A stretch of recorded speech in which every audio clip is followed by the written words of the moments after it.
Olá, vamos começar a cozinhar e termos aquela nossa boa conversa, né? Que a gente já vem fazendo algumas vezes aqui. Como eu sempre falo, a cozinha é um lugar de intimidade, a gente só traz as pessoas que a gente ama, por isso que eu estou trazendo vocês.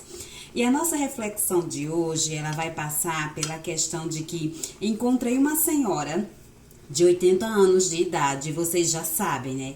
Uma conversa com uma pessoa idosa, ela traz um nível de sabedoria e de inteligência muito grande pra gente. Então, primeiro, a senhora de 80 anos, ela já revelou o que eu começo a perceber na maioria das pessoas. Que a cabeça, elas até dizem assim, a minha cabeça não tem 80 anos. Né? Eu tenho essa idade no corpo, mas a minha cabeça não tem 80 anos. Em algumas situações, isso é prejudicial, porque às vezes está fazendo com que a pessoa queira viver com uma cabeça de 40, 50 anos, mas o seu corpo, a sua estrutura física, ela já não consegue suportar isso, né?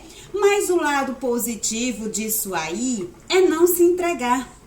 É você, como a gente já se depara com muitas pessoas que têm menos idade, né, já se sentindo envelhecido, sem vontade de começar nenhum projeto, acha que se for fazer uma faculdade a essa altura do campeonato já tá velho demais, ou se for começar um outro emprego, alguma coisa. Então, às vezes a idade, ela começa a amarrar você, quando você acredita que não pode fazer as coisas porque você não tem a idade certa de fazer as coisas, né? Esse padrão de idade certa que colocaram aí.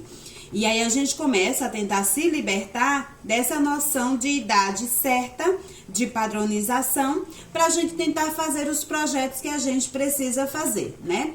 E aí, ouvindo essas senhoras e senhores também, nessa idade, eles trazem uma sabedoria gigantesca, porque ela falava bem assim, olhe, cheguei aos 80, estou extremamente lúcida, mas muitas vezes eu não queria ter essa lucidez, sabe? Só para fingir que não estou entendendo que as pessoas não estão mais me tratando como uma pessoa que tem autonomia, né? Então, ela pedia que de vez em quando era bom não ter essa lucidez, né?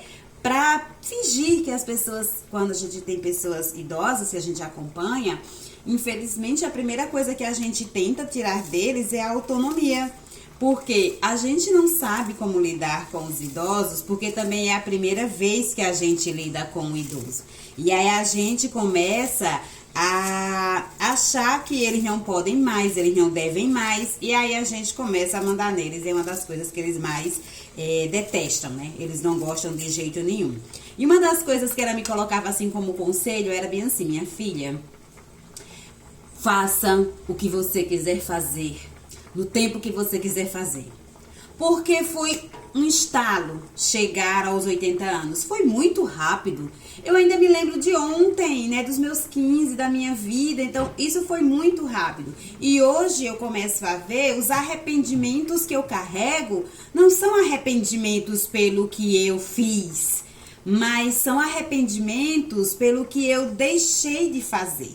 Era para eu ter feito algumas coisas e eu deixei de fazer. E a gente, quando pega 80 anos pela primeira vez, porque a gente só tem 80 anos pela primeira vez, a gente descobre como deveria ter feito. Mas aí muita coisa já não dá mais, porque a estrutura física e biológica não permite. Então, a partir desses ensinamentos, dessas pessoas que já têm mais quilômetros rodados, a gente começa a repensar a nossa própria vida e nosso comportamento nos dias de hoje. E eu sempre pergunto constantemente, né, as pessoas que me aparecem, pelo que você vive?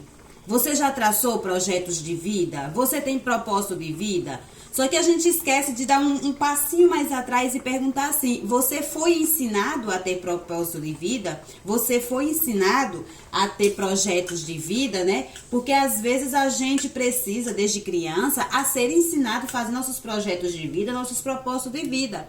Então, se ninguém me ensina, como que eu vou aprender? Mais tarde vou tentar aprender na marra, né? Numa situação mais forçosa, mas eu preciso estar sempre me perguntando o que é que eu quero da vida e que projeto de vida eu vou ter pra mim. Uma das coisas que eu aprendi e eu quero aqui compartilhar com vocês, né, porque eu adoro vir compartilhar as coisas com vocês, é o seguinte. Não tem como evitar uma vida de arrependimentos, tá? Por exemplo, eu escuto pessoas que dizem: o que é que eu devo fazer para não ter arrependimentos? Eu trabalho na perspectiva do que eu acredito que a gente pode reduzir as possibilidades de arrependimento em nossa vida.